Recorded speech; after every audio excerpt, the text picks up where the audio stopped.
Sure. So on the first question on who has been left out, is it?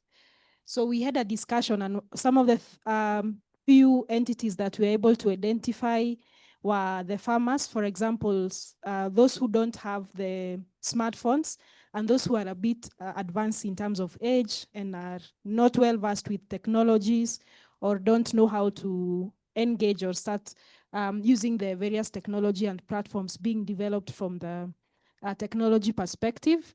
We also mentioned on the regional development authorities that are sort of coming in to bridge the gap of the extension officers and offering advisory services to the various farmers.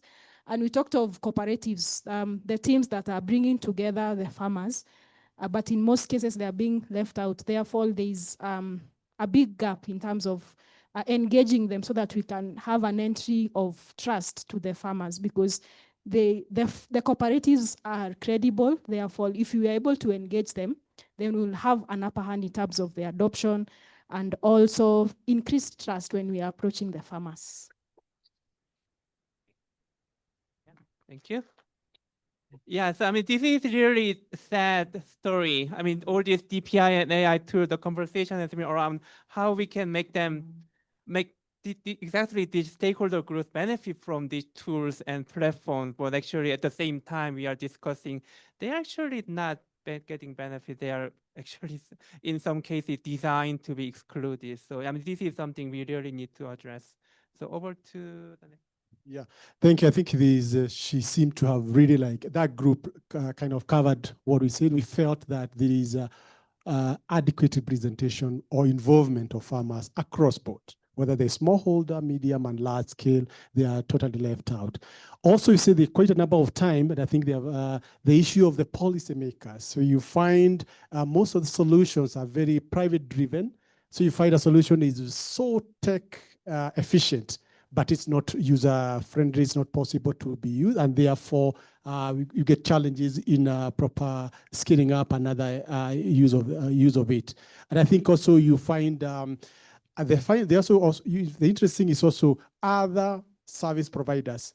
So you find if a certain AI tool or whatever is addressing as the inability to address the whole value chain, if it is a crop, you find now input providers might not be, or not all of them will be involved, yet maybe they might have something they can connect, and therefore you find the challenge you'll have is you'll have little bits of pieces of this without answering the whole, the real question, and that bring the issue of the usability and challenges in scalability and even eventually sustainability of the same. Thank you. Absolutely, yeah, thanks. Yeah, actually, we have only a few more minutes left.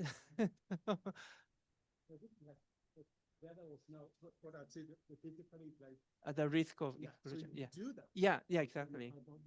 So we're saying then, if you do that, the risk I was saying, then it becomes very difficult to, because if you bring a tool even for the farmers to use, it wasn't me, you didn't bring me on board, then there are lots of misinformation and it becomes difficult for farmers to provide feedback.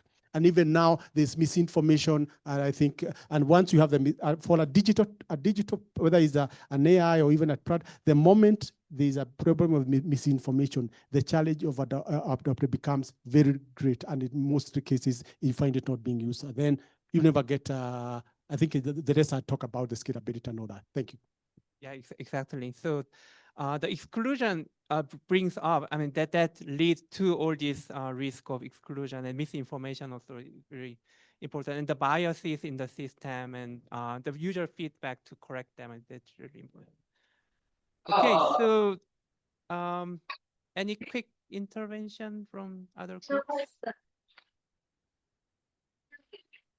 Okay, if not, oh yeah, I'm sorry. So okay, good.